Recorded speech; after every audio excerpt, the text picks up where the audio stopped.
Well, hello guys, welcome back to another video from me, Fraser.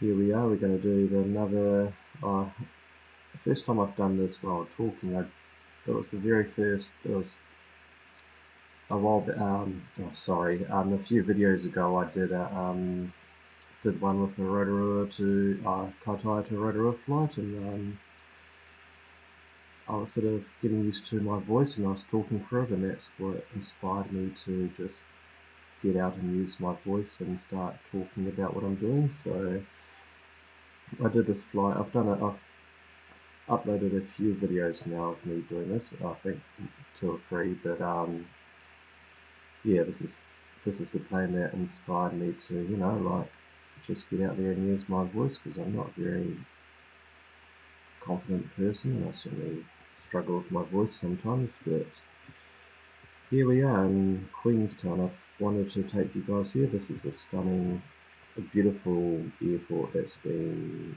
handcrafted by the amazing team at, I think this one's AMD Simulations. So here we are. This is that was just like a little terminal for the smaller operators like Sounds Air and Origin Air that frequent Nelson. This is like arguably one of the most busiest airports in the country. Definitely was when I was growing up. This was the airport I wished I'd come to, with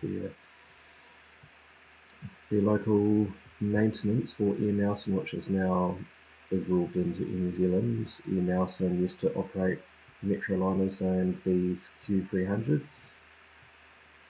They used to, no, subs and sub 340s and Metroliners as under their very short-lived livery, a orangey livery, and then Air New Zealand brought them out when they sold their flock of friendships, and then they decided to buy out Air Nelson. Eagle Air was another airline operator that is criminally forgotten about. They operated the Airbus 1110s and then Metros. They had a mixed fleet. Like Air Nelson, they focused more on the very small region. They never flew into here, but they flew just over the mountain ranges there into Blenheim, which was the Eagle Air base for this part of the country. But they're based in Hamilton. They eventually went to all Beech 1900s, and then after that, that's when Air New Zealand decided to close them, because the Beech 1900s were becoming, well, they're a very well looked after aircraft. I think they suffer from our harsh, as you can see, most of New Zealand is a coastal or Rotorua, which is geothermal, not good for anything electric.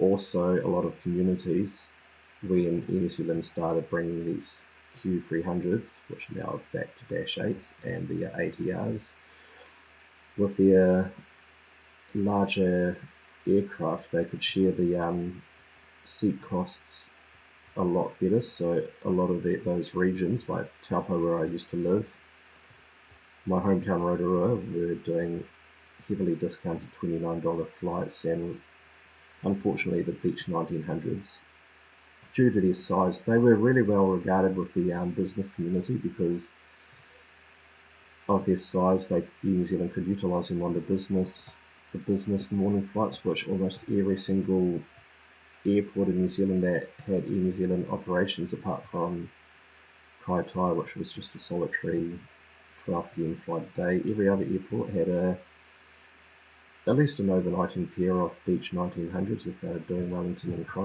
Auckland. Others were just Auckland or Wellington or Christchurch. But yeah, all of that Beech Eagle Air catered for that niche community, that niche operation of the business, early morning, late night, the odd in between. But as a result, their price reflected that. They were very expensive aircraft to get a ticket on. You could get the odd cheap deal, which I'd done a couple of times, but other than that, they were like at least, well, you're looking at 400, which most businesses could support, but the locals were usually up in arms with the price gouging that they'd often claim in New Zealand for, and I think New Zealand just decided it's not worth it anymore. Then they went with the centres that could cope with these guys became that, and then the rest is, which I actually quite like. It's brought colour and variety back into our aviation scene. Origin Air are doing quite well. They've been taking up a few different destinations. Sounds Air has, unfortunately, due to these aircraft, I think they're quite expensive to run, and the current times with sourcing various maintenance requirements, they've dropped Taupo and sadly Westport, and now I've just gone back to their bread and butter, which is the caravans, the Cessna caravans, flying on the Wellington, Nelson, Picton, Blenheim route. And then you've got Chatham's, which I'll do at some stage. They've got a Saab 340, and they've got a fleet of 4 Saab 340s and a pair of ATRs, and they're doing really well at the moment. But yeah, let me show you. This is the stunning Queenstown Airport. Oh, not Queenstown, sorry. This is Nelson Airport, and the detailing that these creators have gone like with the beautiful timber framing. Man, this is one of those very like, this is part of that sort of first group of like really well done airports that were the big rage when developers realised what they could do with these airports in this beautiful game. So you've got a moving baggage carousel thing, which is where the bags come in and out. But yeah, look at that. It's like a lot of our airports that have just been redeveloped over the years. Like, New Zealand does know how to do beautiful, nice, open, let all that natural sunlight in sort of airports. Unfortunately, Nelson, like a number of airports, they had a really cool observatory deck, which was, I mean, it brings a new element that kids will never understand, like that smell of the aviation fuel, feeling the jet blast, whatnot. With Auckland Airport, I think here at this airport, even then, for a plane spotter, you can't really. A lot of these airports have got this like double glass configuration, which is a bit of a shame, and I don't think you're allowed up here. This is various board and managerial sort of things, but yeah, beautiful airport. But for plane spotters, it's becoming harder and harder now to indulge in quirky and different hobby. But I believe Queenstown has this beautiful walking cycling track that goes right around the entire airport, and I think they've even included like little cutaway holes in the fence for plane spotters, which is really good. Unfortunately, a lot of our airports, except for Wellington, have become quite, well, plane spotter unfriendly, which is a bit of a shame. Auckland is, and Christchurch to an extent, but definitely Auckland takes the cake for being quite limited with plane spotting. It's just getting worse and worse now with airport security, but it doesn't help that there have been a few individuals that have wrecked it by a few roads that you could use, few places that are technically public. Yeah, it's definitely NZ. I thought it was something else, but it's NZA. Great developer, but yeah, unfortunately, a lot of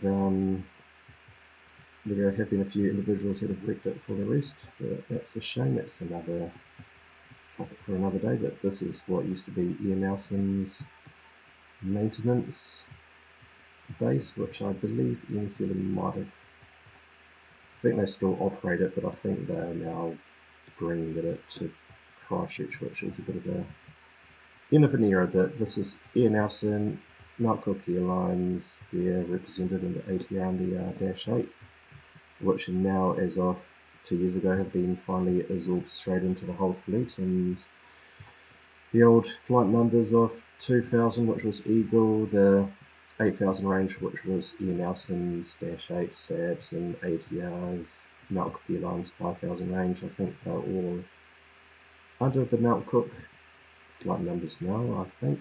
I need to check that, but yeah, this is the original part of Nelson. Once again, it's all been modelled brilliantly.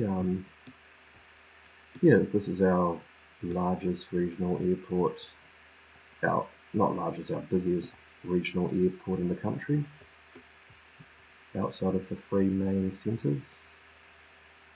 Yeah, we're going to do, it's a lovely day in New Zealand. This is evening, of course, 11 o'clock at night, but we've made it. What time have we made it today? Yeah, that would be a nice, might wind it back a bit. A nice late summer's season in New Zealand at the moment. Overnight temperature is still around the 17 mark, which would be very humid and sticky in a place like Nelson, which is the coastal climate. However, yeah.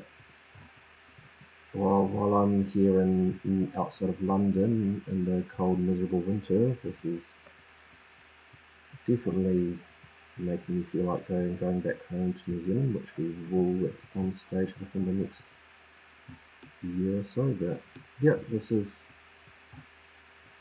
going to do the PC-12. This is the latest update.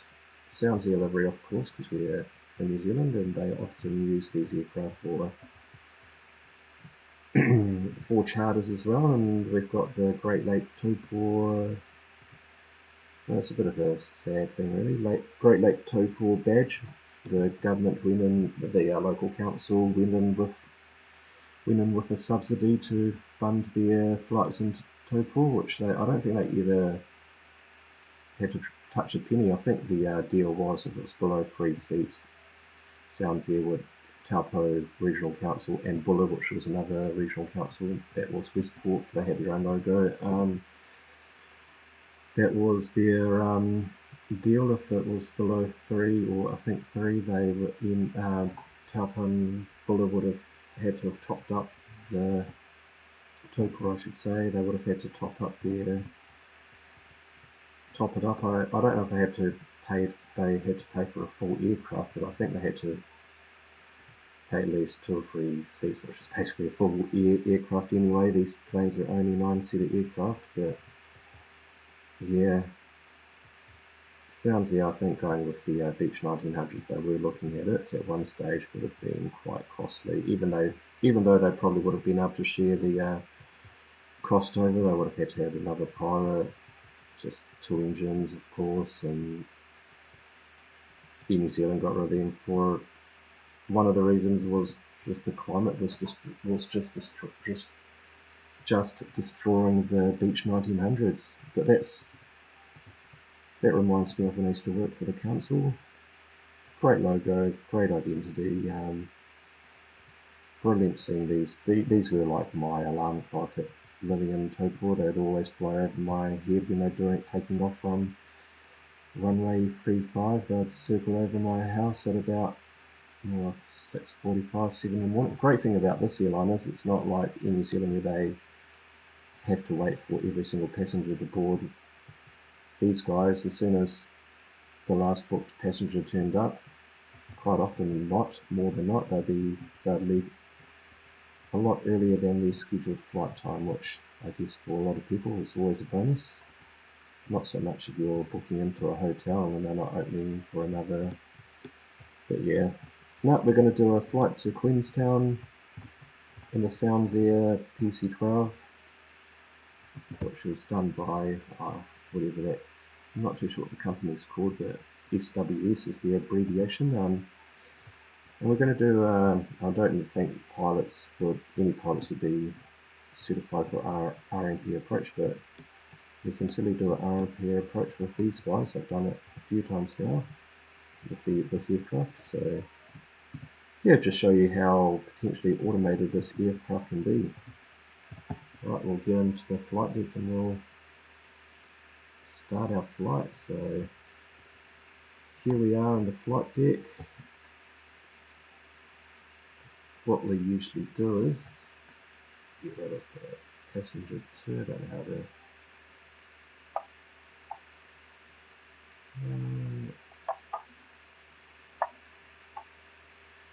There was a click spot. Hopefully we can get rid of. I don't really like flying with the co-pilot, but I've taken this down to, you can click over here to open up. I don't like being in the cockpit, it just feels too many zombie movies for me, but you can find the click spots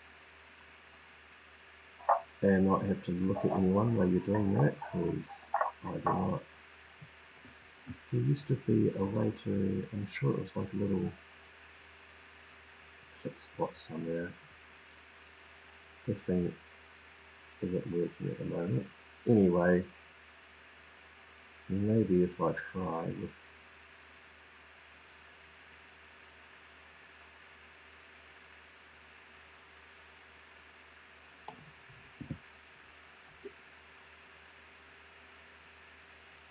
no, that doesn't help. Oh, that's a shame. I'm going to be stuck with.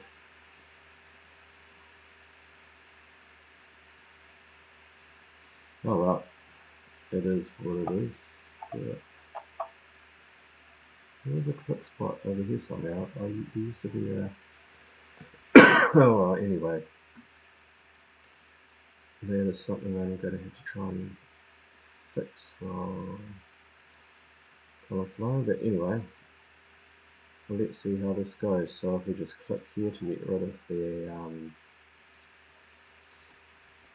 windshield cover, we will now just go through the checklist. It's got a nicely comprehensive checklist. I haven't flown this enough to remember, so we'll just go through the checklist. So we'll just go through. I'm not going to explain too much because all of the things are pushed in.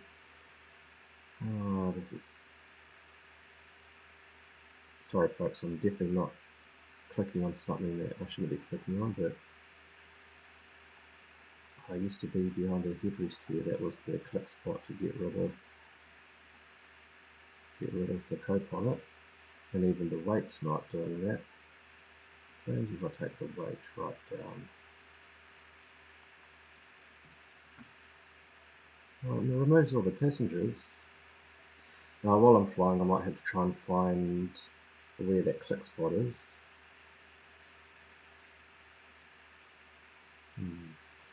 Well, anyway, let's get on with it. So battery is off, external power is off, essential buses in auto, battery switches are on. We do this and then we can check the voltmeter, which looks good. Non-essential bus to override. I think that just limits the power consumption, so we can, being our first flight of the day, we can just make sure all of the lights are working, which they appear to be. That looks great. Turn them all off except for, I know that's not on here, but I think you just turn them all off except for the nav light.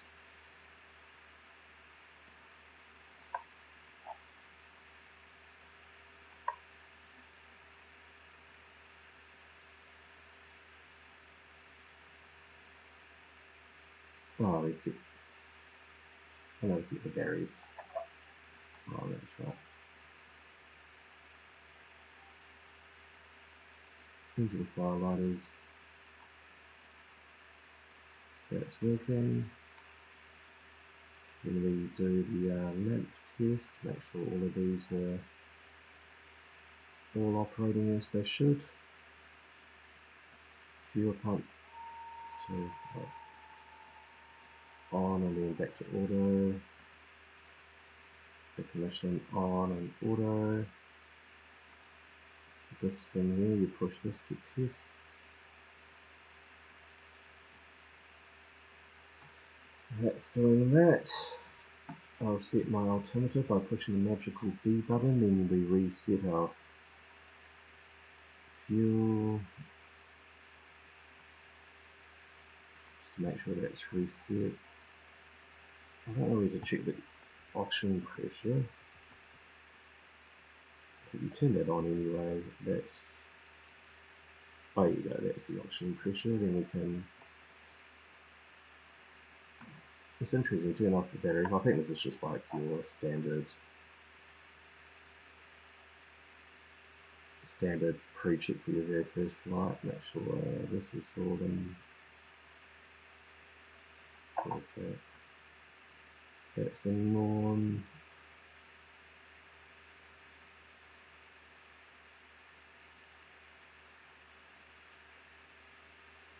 All of these all in their various settings.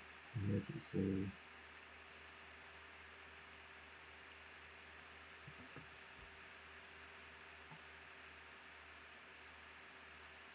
Turn on the oxygen.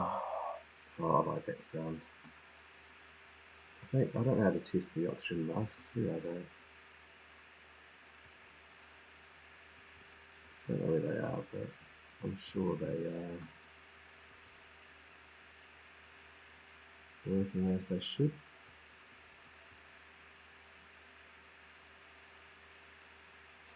Anyway, we've got our navigation lights on, which is what we want, and we can turn on, we basically can turn on no smoking. I'll turn our batteries back on, we'll do that, eh?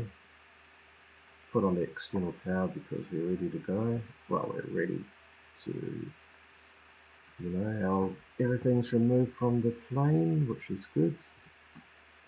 Parking brake set.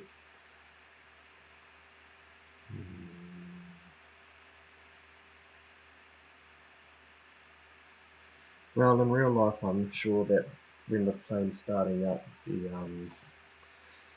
they keep the chocks and the power plugged in before they pull away. So yeah, we'll just go through that.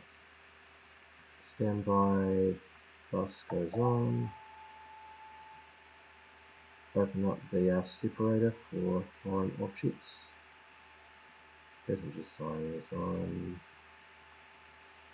Test and that. This one goes to off. Well, we don't have to worry about that because this is not real life. Fuel condition, battery switches off, turning on, navigation lights on, external is on. That's been reset a few times now, but one more time just because it tells me to. Then, before we do that, we're gonna, I don't know what they do. I think if you're a commuter and you've got passengers in the back, I'm assuming that you program this sort of while they get on, and because I do remember our airport in Taupo was plugged in, our PC-12s were always plugged in, so we'll stay with that. Go to our little sim brief dispatch, see what our fuel is, and we'll just put it to thereabouts. Nothing accurate as such, but what fuel is, well, we've got enough fuel to get there, and diversion, wherever that is, I think that is checking, Christchurch, so we're diverting to Christchurch, but I think if in real life we'll just carry on to Invercargill. As mentioned, it's the safer option. We're going to do an RMP approach into runway 23, which is a very nice scenic flight, and show you how capable this aircraft is. And if we have the engine out, we'll just fly down the lake there, or down the valley into Invercargill, engine failure in this. Don't want to have an engine failure in this, that's for sure. That's your only engine that you have, so yeah. Payload is about, okay.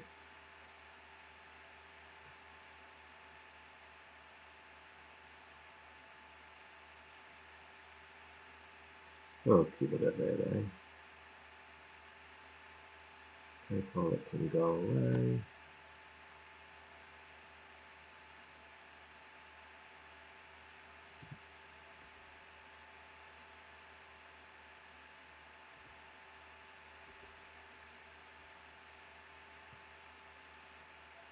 Yeah, I think that's close enough. I mean, this is technically a full flight, but in reality, this would be a charter flight. I don't think that would be too full. Still there, still there. I don't like having any cockpit co-pilot in my flight deck. I just find it disturbing. Some people love it, not me particularly. Anyway, we'll get on with doing this SimBrief setup. So we can turn our avionics on now because we need those in order to set up our,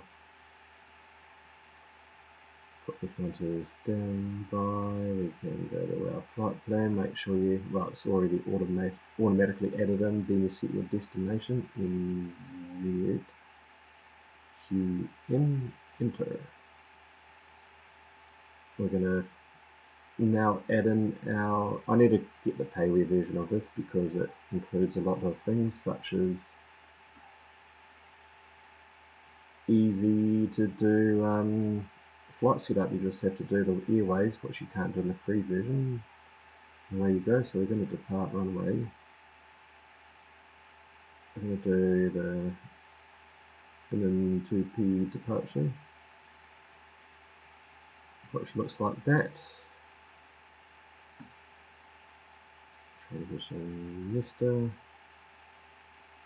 Load departure, and now we have to, because of our situation, we're just going to have to add in these air points all manually, but thankfully we're using this nice touchscreen GPS system, which makes life so much easier. New Zealand, done. Delhi.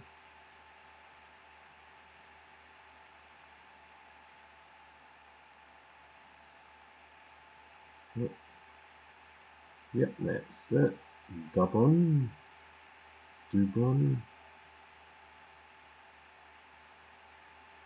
Done. Up next. Well, if you're into football and you're a Kiwi, the Knicks got absolutely smoked by the new Auckland team. I'm really excited for that. It's going to be good for New Zealand football. Thankfully, our fans let's hope our fans don't become something that they're not. We're very renowned for supporting our team when it comes to the whole New Zealand Aotearoa patriotism. We do support anyone playing Australia, so there's that. And it's good for football. I myself personally would love it if we can just get rid of the Oceania Confederation and just join Asia and make it an expanded Australasian Confederation, so all of our football teams can be playing meaningful matches. I mean, don't get me wrong, the Pacific nations games that they play, which they incorporate part of the World Cup qualifiers, and our Asian Cup / European Nations Cup tournament kind of thing. And then, I mean, that's in the ideal world, that would be like you got the Southeast Asian Cup, that would be the equivalent of the Pacific Islands Cup, which New Zealand could enter as under 21s, under 23s, or whatever it is this day and age. And so up till that's all good. Yeah, so I really do believe that we're going to be cruising at 24,000 feet, so we can get this ready. Yeah, I really do hope that Auckland does well. I hope the Phoenix does well. That was my default club, but I'm going to support Auckland just because Auckland is my closest thing to Taupo and Rotorua, even though we don't like Aucklanders that much outside of the Bombays or south of the. I don't think this does anything because we don't have the full package, so I don't know if this is relevant or not. but yeah, we'll just enter it in. But that's pretty much, I'll wrap up the football chat just because I love football, but yeah. Oceania, part of Australasia, an expanded Australasian World Cup qualifying means that we'll have more access to like legitimate, actual competitive games. It would allow Fiji, Tonga, Cooks, Tahiti, which is a good side. That's probably our strongest rivals. Allows all of them access to different various games that would make their growth a lot better, I reckon. I just feel like it would be a win-win all around, not just, if you double click this, folks, that just automatically does that. Good little tip. But yeah, I feel like, I mean, New Zealand, Pacific Islands, there's so much potential there, especially New Zealand. Like 3 or 4 years ago, it's the first time in the history they fielded a team made up of European-based players. But when you think about the friendly against Norway, which is going to be played in Norway, yeah, we need to go into this. We need to join Asia. We need to have access to like various different regional tournaments and whatnot. It will just make everything so much better. Like I say, Fiji, Tonga, Cooks, I'll be playing against relative competition, like with the likes of teams in Southeast Asia, India. They'll be playing qualifiers and whatnot to enter into the World Cup. They'll be playing in different tournaments. I just think it'll be so much better where it is than where it is now. But anyway, we are now going to start our departure. So we go back into this lovely checklist. Jump back into the zombie infested cabin. Remember our click spots, just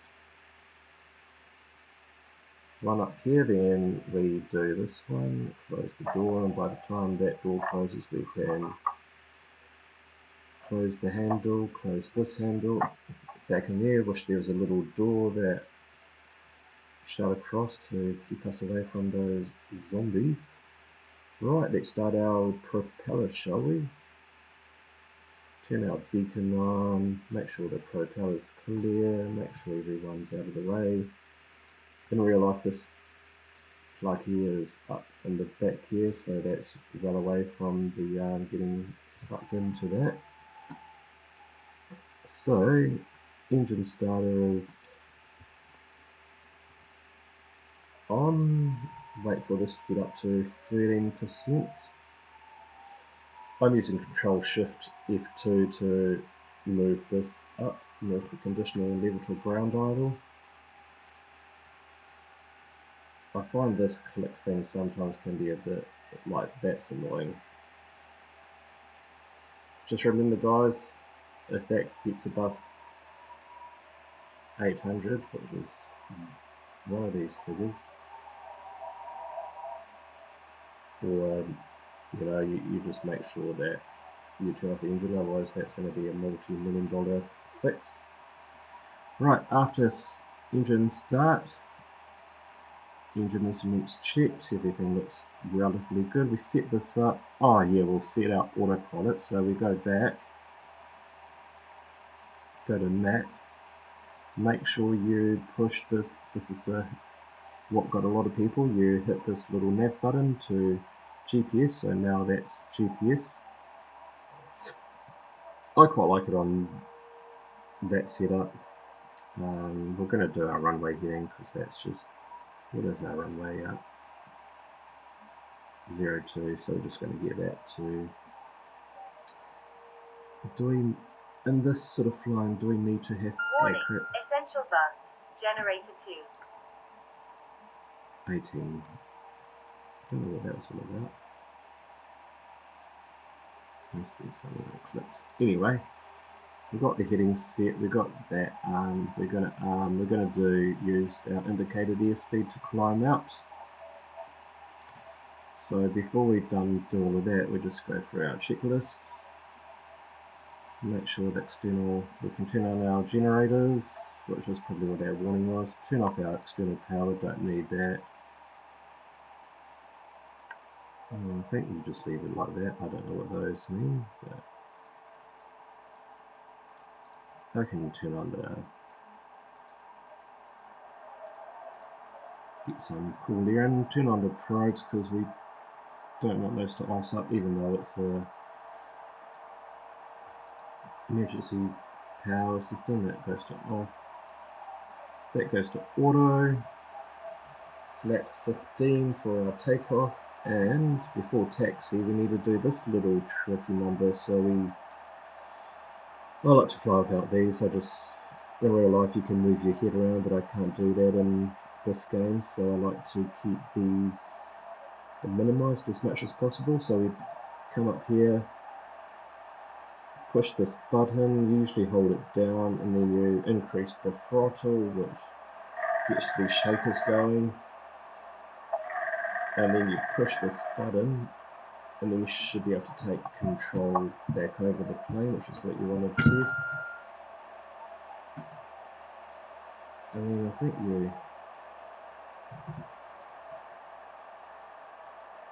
that's done for that one. Then you do the same for this joystick here. So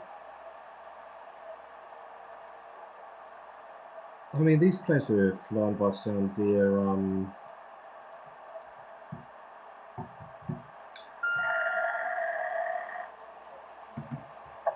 These planes were flown. These planes were flown just by a single pilot, so I don't think they had to do both sides.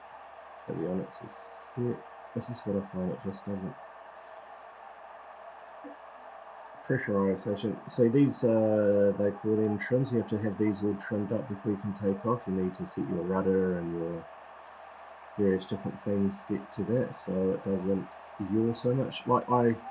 This is what I was talking to in my head when I first flew this for the YouTube video. I didn't have any issues. I did have the swerving, but I used my initiative in driving on a country road. I just sort of adapted to it. Of course, you're not flying in real life, you don't get that feeling, but I didn't have any issues. I'm going to reset the fuel. I think they reset the fuel before they. But I didn't have any issues. Loving it. And I believe this update has made it a lot more easier. I can set the transponder now. Push this test button. And I push this. EGPWS system OK. Perfect. You set heading / navigation. We're going to use indicated airspeed before we take off. The altitude, which is the key thing.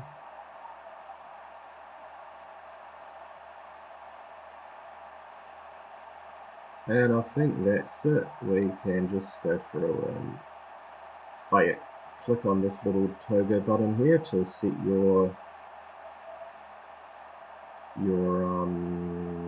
flight directives. Set for runway. What's that one? I've already done it. Perfect. That's that one. Before, now we can start our taxi out, guys. We can turn on our recognition lights, turn on our wings, our taxi, and I think that's us. We can now taxi out, we can release the parking brakes, and away we go.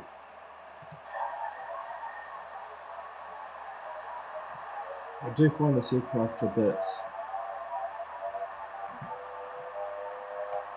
hard to taxi on the ground, and I don't have pedals, but I've just got my generic keys for left and right rudders, so or left and right brakes, so I think it's just a case of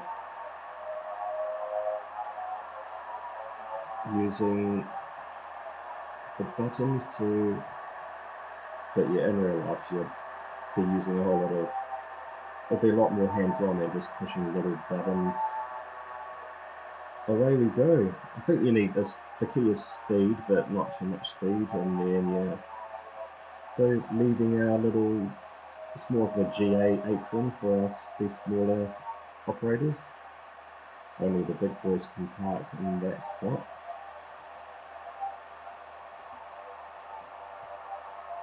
Yeah, I'm just using. I've got the little star and the minus button and the key on the number pad set to my differential braking, which you need on this. Yeah, this is the lovely Sounds Air livery and the beautiful PC-12, which I think is in numbered days with Sounds Air, just since they've lost their 2 routes that they bought these aircraft for. I think, thankfully, I've got lots of photos of them, and I've got the different logos of the different councils that sponsored them. But yeah, I think this aircraft, oh, they still use it for the Blenheim to Christchurch flight, so they've still got you know, some life left. But yeah, right, strobes. Oh, geez. Actually, I need to check, is my joystick set up for what I'm doing? We will find out. Nope, it isn't.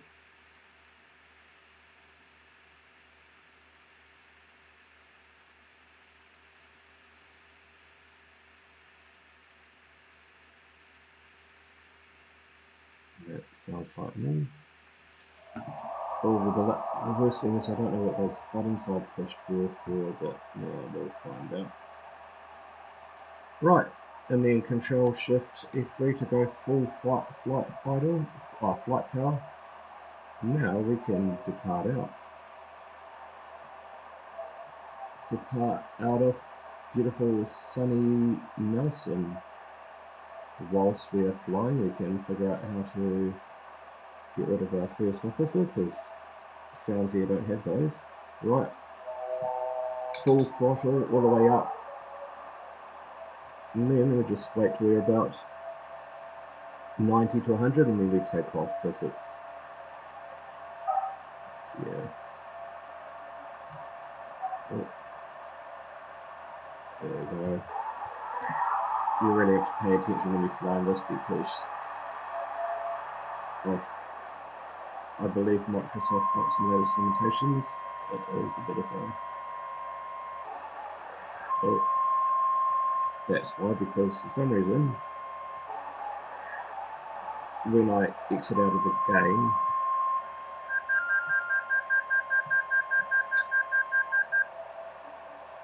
for some reason when I exit out of the game, for some reason it... I'm just going to put on autopilot. Pull up. Pull up. Yeah, some reason when I do this, I throttle back to just a little bit, just to take the pressure away from the engine. We are now flying altitude now. Yeah, some reason when I exit out of the, when I go into the menu, it deploys full flaps for some reason, which was annoying. Anyway, now that we've taken off, that was just a bit...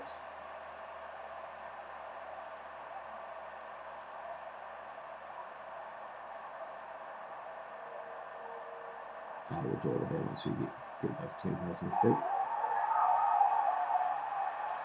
Yeah, when I pause the game or go into that little menu thing, it always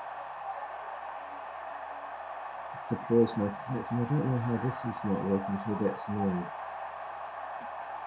Why is this not?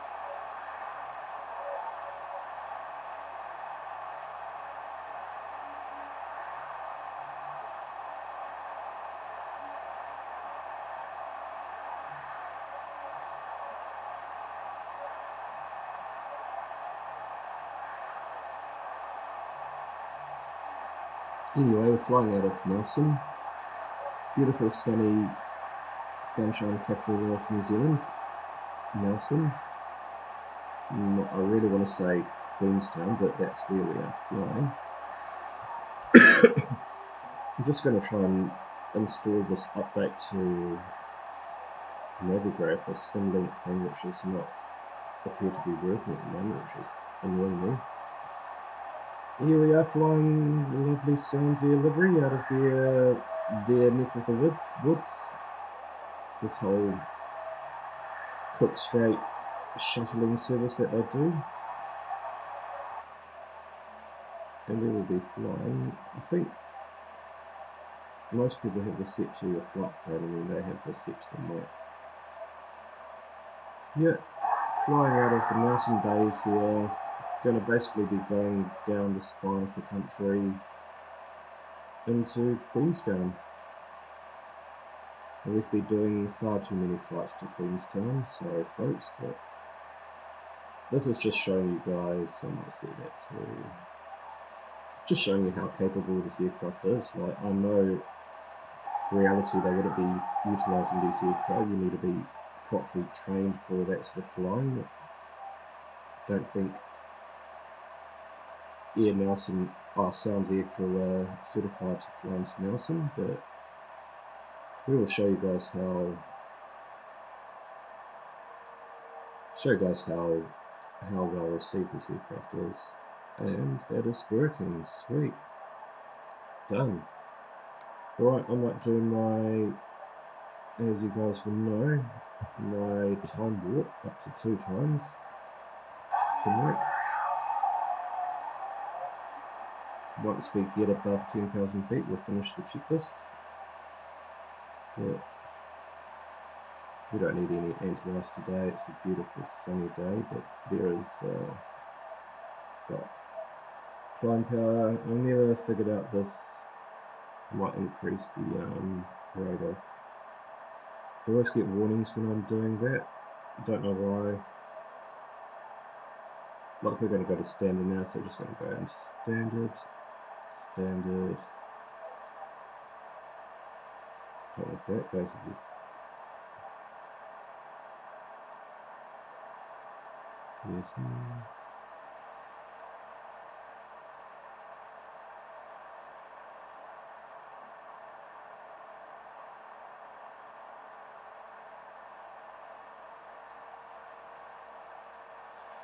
Standard recognition light sign, but we're getting above. Flying over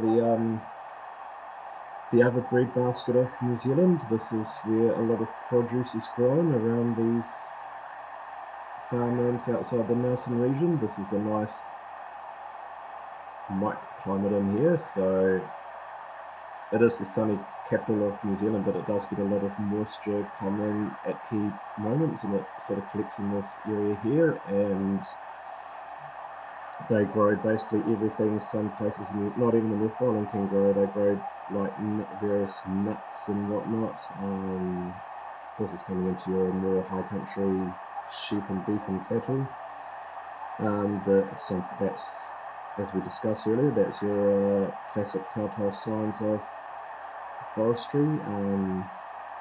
But yeah, most of this is all like horticultural blocks growing various different fruits and vegetables and hobby farms, a lot of hobby farms that sell this stuff at the markets.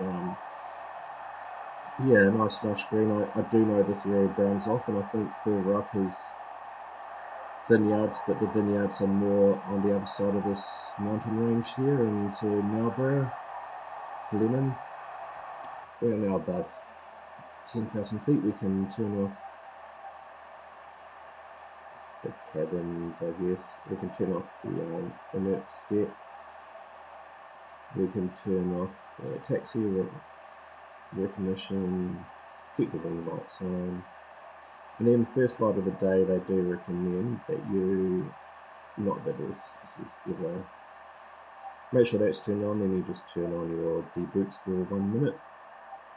Allow any ice that was on at 17 degrees Celsius to fall away, and then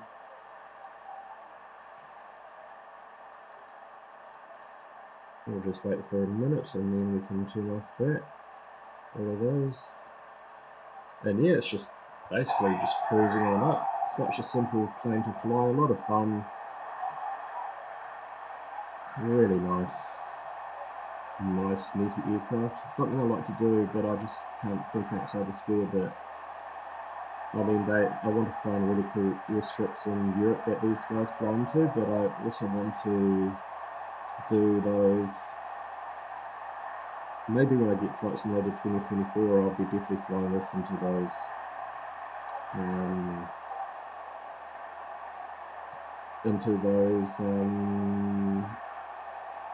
dirt strips as part of the year ambulance, maybe do one of those missions. I'm not really mission focused, but could be an opportunity to try it.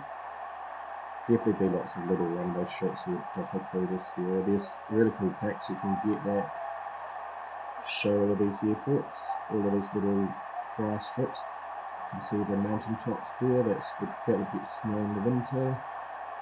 Nice native forest. This is really good.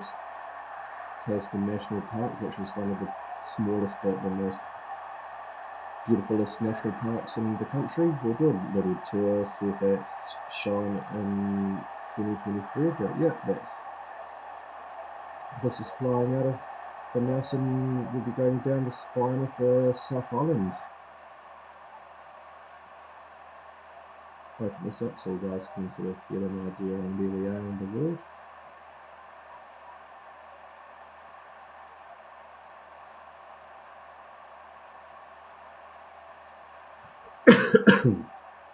So yeah, this is us flying up to, I wonder if that sort of can act as like a rough guidance sort of thing. I'll find out. I thought indicated airspeed was working, but it's not.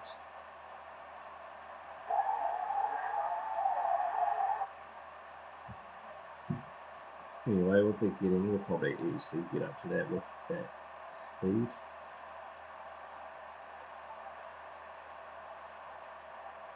That's working as it should now.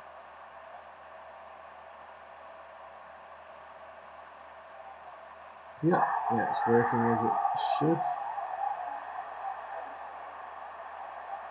And I might just, we'll probably come and go, but I'll just let you guys enjoy the stunning scenery. That's the, that is like the beginnings of the Southern Alps. There's another little runway, little airstrip there, but yeah, there's a really good package you can get on that Flight Sim TO that has all of the airfields dotted throughout the South and North Island, and that's really cool to do. That's a really cool pack to download if you like your bush flying. Yeah, I love this aircraft. I'm so glad I didn't get the Coronado, whatever they call it. I'm so glad I supported this little community, and they've done a really good job. I really like it. Like I say, I'm not a real world pilot. I just like, I love cabin pressure. You never understand that. But yeah, I just love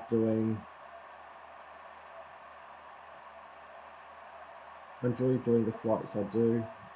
Warning, cabin pressure. Warning, cabin pressure. But yeah. Warning, cabin pressure. I just wish this would just not happen, but I don't know what I'd do. Warning, cabin pressure. Warning, cabin pressure. Warning, cabin pressure.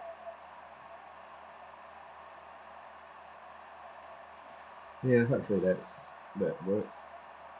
And yeah, we just like cruise on out, follow the GPS. But yeah, like I was saying, it's a lovely aircraft. Glad I didn't go for Coronado, even though I was so tempted to buy it just to do these flights. But in all reality, man, like I just do these flights that I know and love. But I definitely need to get a few more different liveries, especially when I get into Flight Simulator 24 and do more exploring. This is quite like a few aircraft I've got, like the Milvis C310 and the Flight Simulator Cessna 414. I haven't flown them as much as I should, but maybe that would be when I get the new Flight Simulator, it'll be a different experience. But this is still, you cannot beat Flight Simulator 2020 and what it's achieved. Like, this has brought so much love into a real passionate community, and it's also brought in a new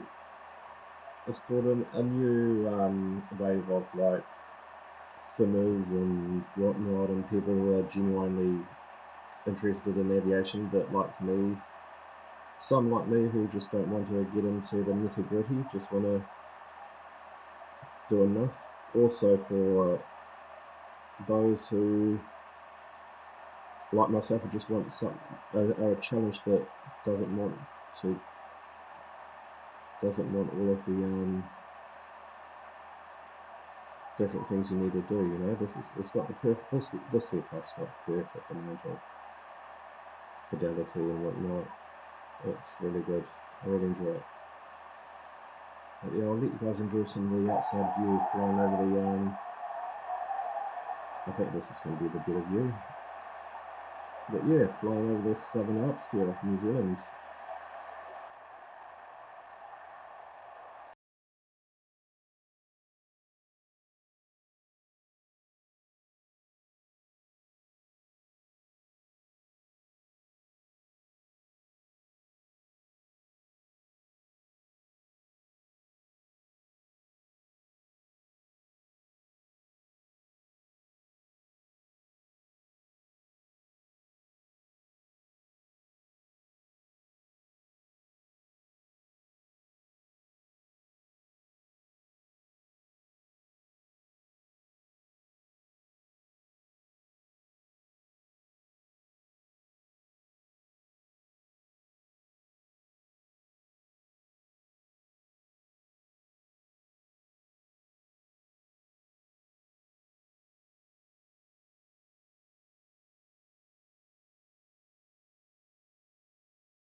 Oh, I'm sort of coming back again, guys. I think I've found how to remove this co-pilot. There should be a lever at the bottom of the seat somewhere.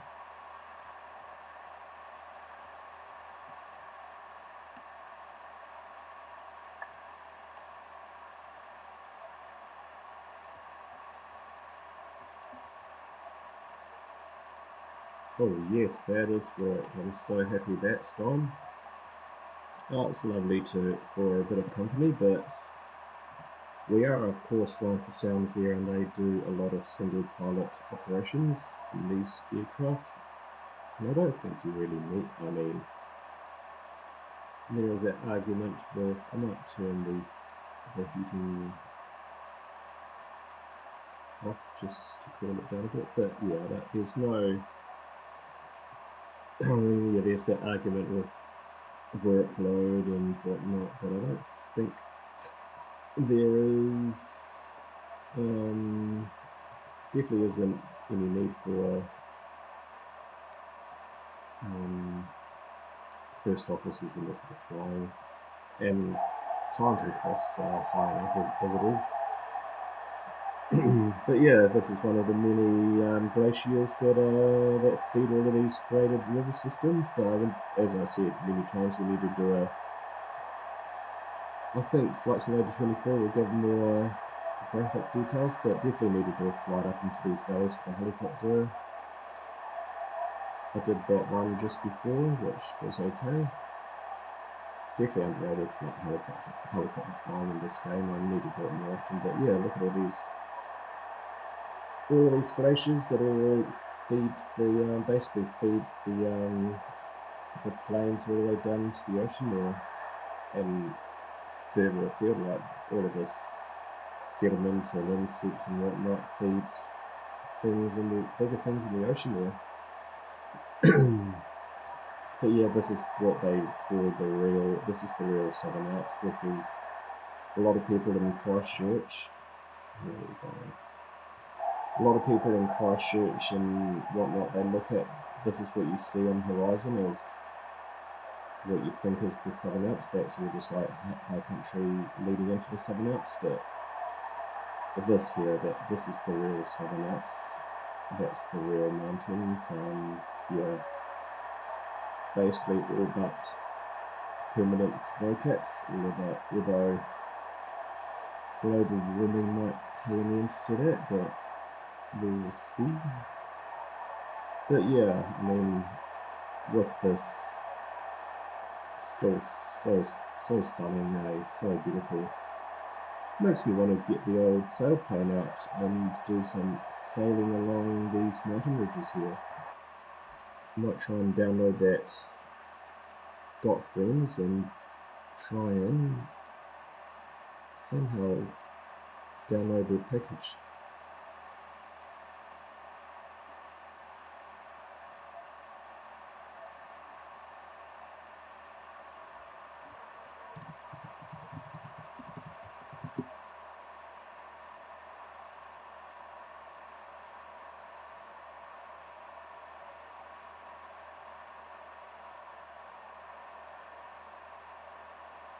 Yeah, so I'm leaving the Southern Alps now, but we will pull back in towards the Southern Alps.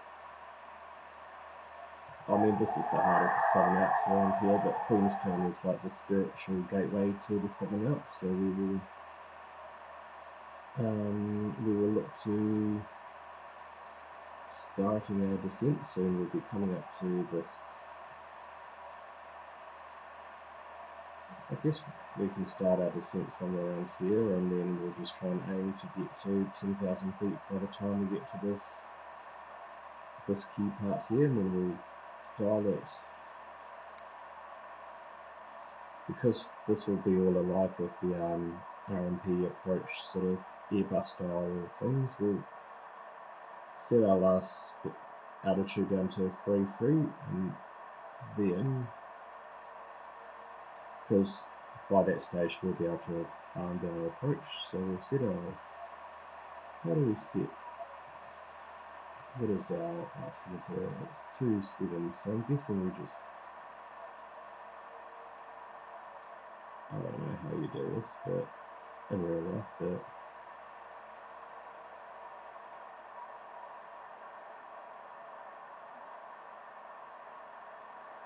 I'll just see that at 2.7, that will be plenty enough. I mean, we are in what we are in, and we do not want to be exceeding our minimums if it's cloudy, as you'll find out, as you can imagine, for those who are not familiar with Queenstown or New Zealand. But yeah, this is a mixture of a bit of dairy. I think dairy is quite marginal out here, but it's definitely, mind you, they do dairy farming down in Invercargill, but I think this is more sheep and beef farming. It does get very dry in the basically every single summer here is guaranteed to be a drought, so that's just the reality of highland country farming and east of these basically these rain shadows. All of that rain cloud hits these mountains, loses everything in that area over there, then it's just basically warm, sticky air that flows on through and dries everything up. Particularly in a northwester, which is what that is. So yeah, I'll start with 15 to begin with. On descent, and then we will select indicated airspeed, throttle it back, and then it should, there we go, start descending. And what if I was just set this to sea level, because we are basically, I did increase it up to warp 4 times, but I'll reduce it because a lot will happen, but I might as well just basically 14,000 feet of sea level anyway, so we're going to be descending through to 15, but we will dial that down, increase our rate of descent, I reckon, to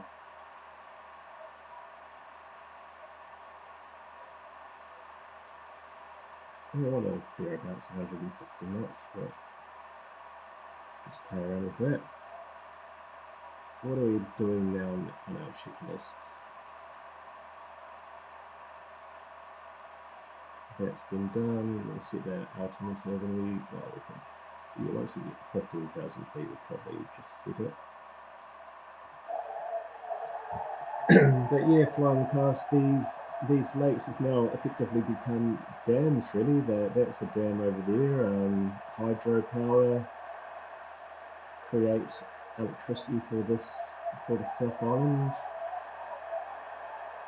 This probably would have been once upon a time just a small. This probably would have been a river at one stage, I reckon. It's definitely, as you can see, flooded all of this out. Yeah, that's clean green power, which is probably a lot better than other forms of electricity.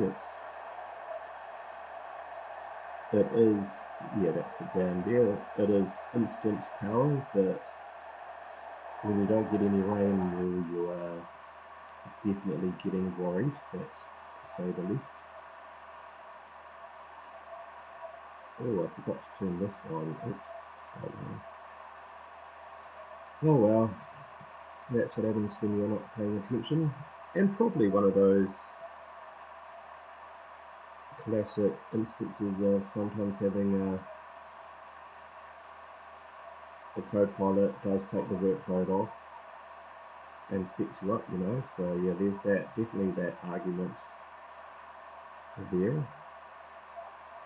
As long as we get to 15,000 feet by then, I think we can basically, I'll just put a bit of throttle just to raise the nose up a bit.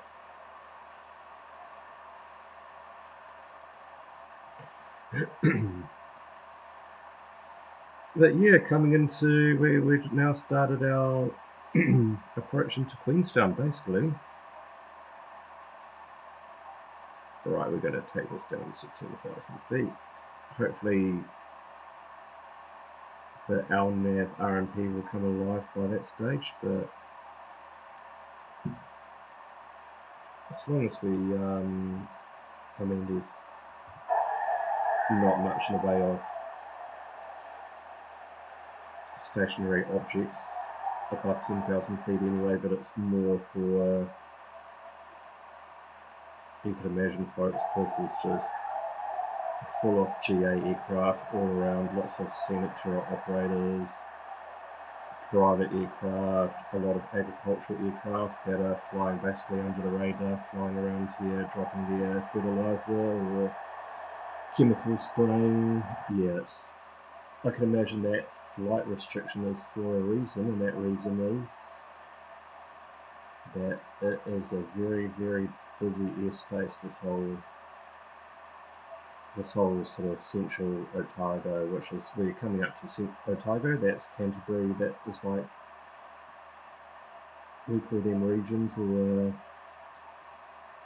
local districts, the equivalent of like states in the US, but in New Zealand it's for, we call them provincial, regional areas, districts, yeah. So over here is Canterbury and Queenstown is in North Otago.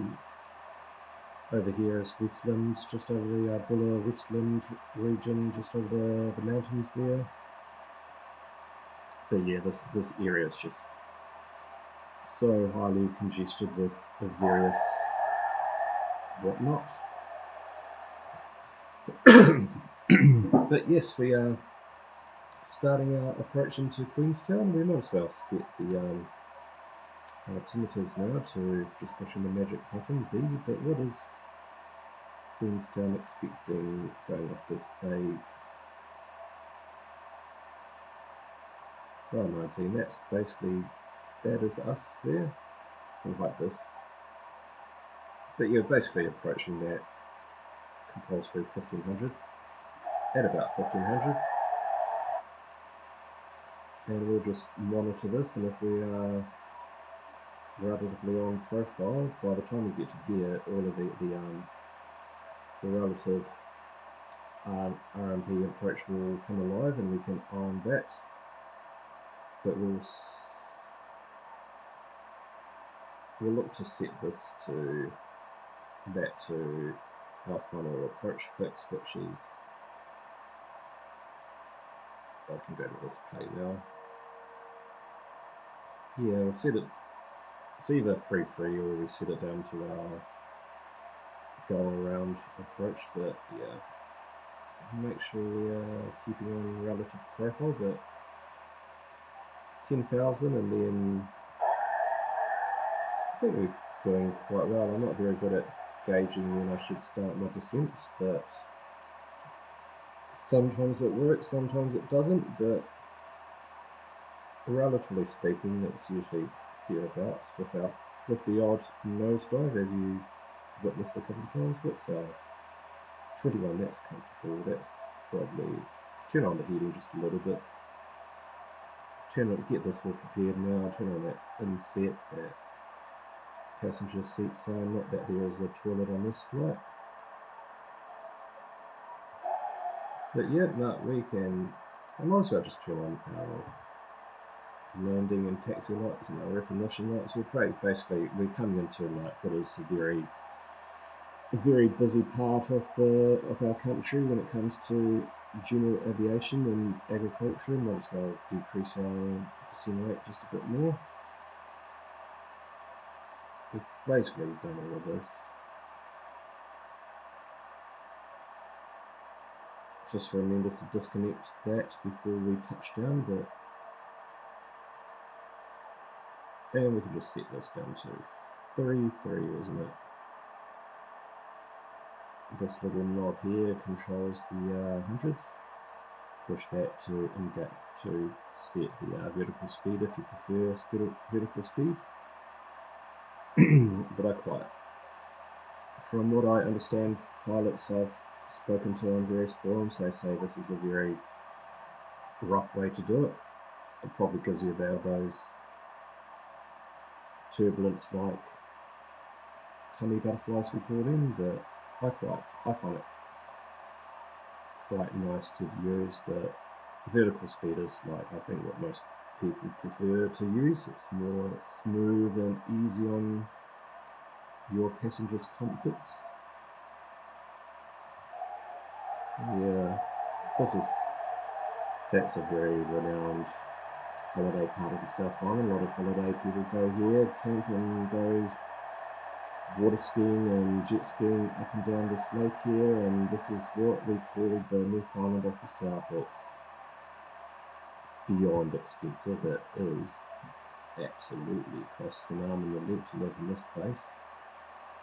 This place, what we call Central North Otago, Central Canterbury of the South Island. I'm just going to ease it off a bit here. We're just a little below our altitude, but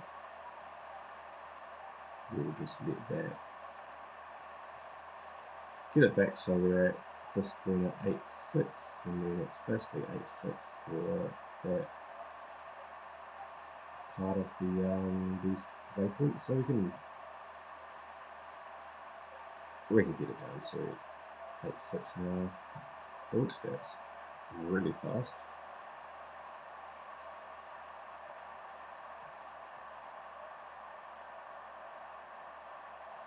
Just hold it at that.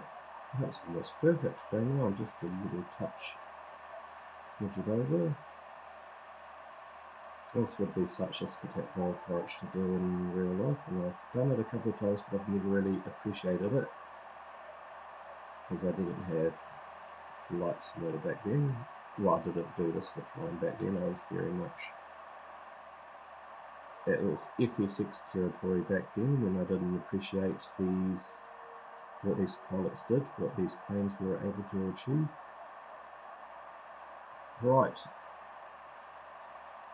we're basically on profile now. I think this will slowly come down, but we will ensure that we are meeting the restrictions as required. So we're 8.6 here. Now we're going to just drop down to 7.5. Have no idea when this will come alive, but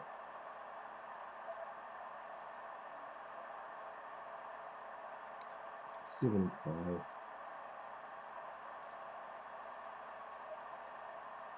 There will be a stage when it all comes alive.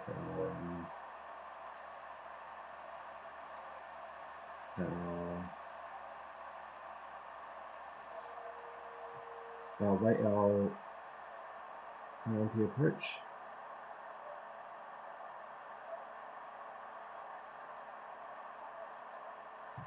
But yeah, this is. Oh, we can now arm this. It is now coming alive. Done. That's perfect. Now we can just enjoy doing an RMP approach with an aircraft that's we're probably not qualified to do this, but I think we can just scroll this down to it's 2.7 from memory. 2.7 is our go around altitude, but we can set that, and we can just now sit back and relax and just basically go through the motions of an RMP approach. Beautiful approach into Queenstown. What was the winter wonderland of New Zealand has now become more than it. It's become like just an all-round playground. You either do your jet skiing or your swimming in the cold glacial-fed lake of Lake Wakatipu, I believe that is. And then you do all your mountain climbing or your hikes around the high country here, and then when you're sick of that, come winter, this is all beautiful, some of the finest ski fields in the world, really, the largest ski fields in the southern hemisphere, I do believe, around this whole New Zealand as a whole. And what else? And then I guess spring and autumn is your tail end of your relative season, really. You can get away with swimming in some places in the autumn, but you're enjoying the nice like autumn leaves around this area. But yes, we are, as you can see, we're all on the glide path of our RNP approach into Queenstown, which is just gives you an insight of what this aircraft is capable of. As I said, this is probably what they don't do in real life every day today, and this would be all like visual approach as well. But yeah, this is flying, I guess. This is precision-based,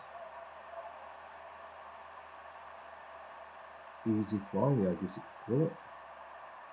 Yeah, we're pretty much all bang on. Once we set our go around, we'll just wait till it gets below 3.3, then we'll select our go around and we can start.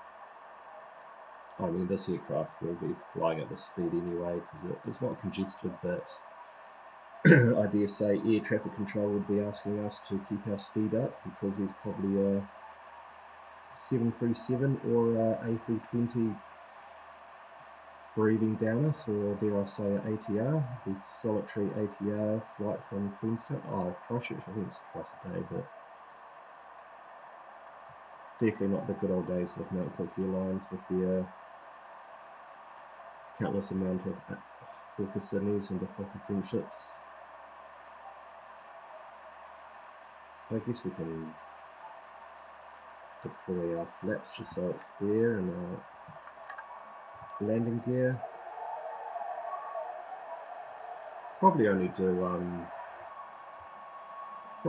needing to use flaps 30. I don't think we need flaps full for an approach like this. Keep our speeds. I think you can almost get away with. I think I heard talk that. I might as well set this up. I think you can almost get away with flaps 15 in a place like this. But I think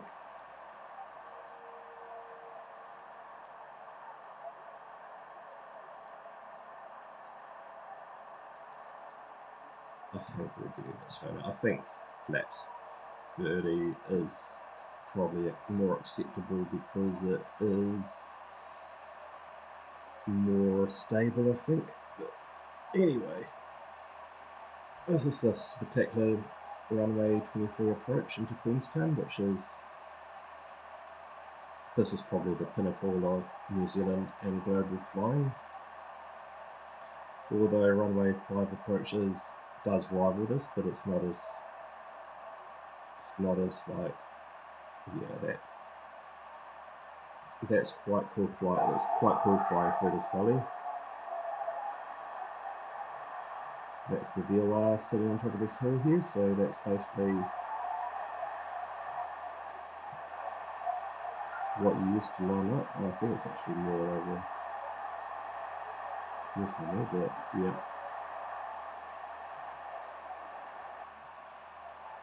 But yeah, it'll be interesting to see how well this plane follows this rail. We'll just pull back on the speed, flaps 30.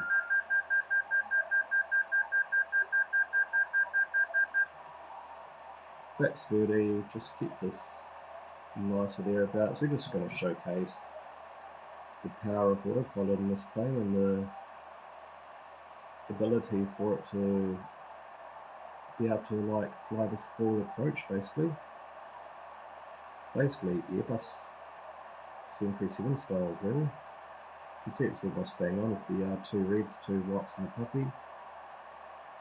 Coming into beautiful Queenstown, flying over the infamous shot over Jet River where they fly you around at 100 kilometers per hour around these, more than that, probably less than that around here.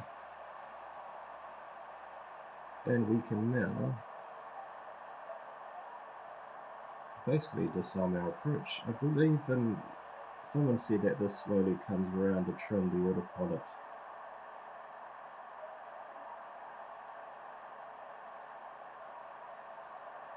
trims us out as you get closer, but oh, it is too, it's working when you throttle down and speed down. Right, autopilot off, flight directors off, yaw dampner off, and now we're going to do our final approach into Queenstown. Our landing into Queenstown. Trims are thereabouts, but I don't have a button this side without taking away this key part. So I use my little hatch button as a...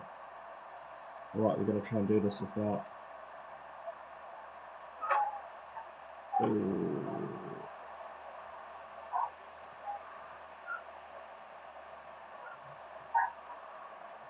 Well, I don't know if that's just because my game did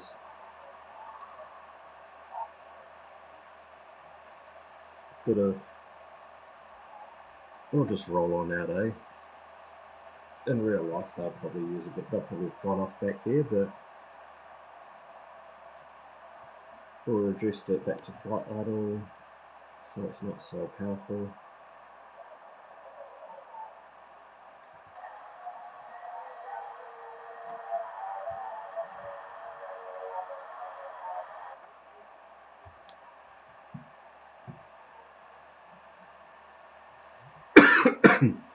Can turn on our pilot heat and our windshield de-icing, but this is us landing into Queenstown.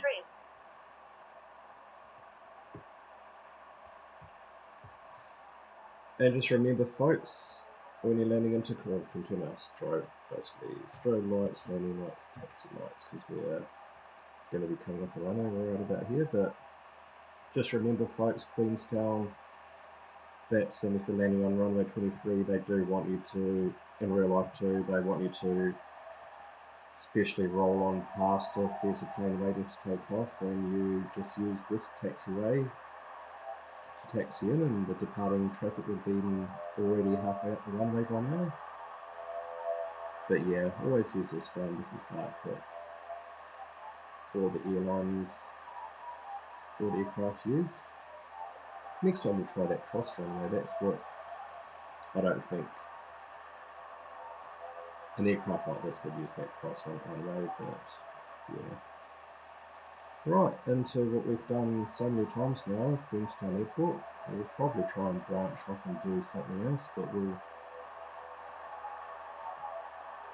park over here out of the way. That's a jetway there, although ATRs do park there, but predominantly that's jet aircraft. That's where an ATR would usually park if it's busy.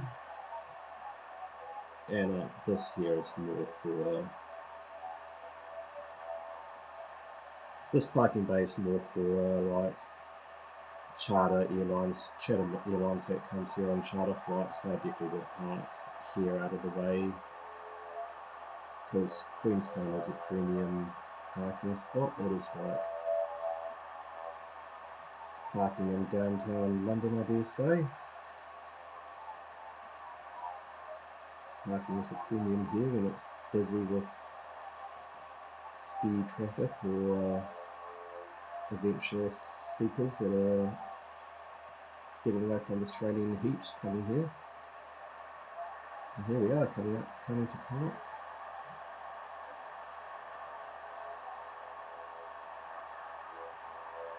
Really lovely aircraft. That landing, it's me, not the developer.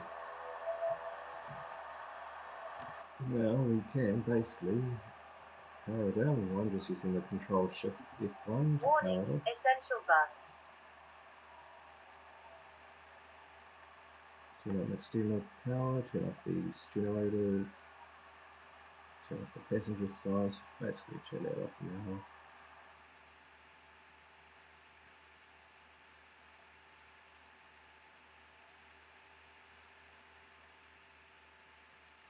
And that is our flight. Once we get through this jittery stage of the flight, we can now release the hounds. Release our lovely passengers who have done really well. Just remember the click spots so you don't have to look into look into their eyes, and yeah, that is Queenstown. Another spectacular approach into Queenstown, flying the wonderful Simwork Studios PC-12. Thank you for being a part of this flight, ladies and gentlemen, and you can now disembark your laptop, your computer, your YouTube channel. See you later.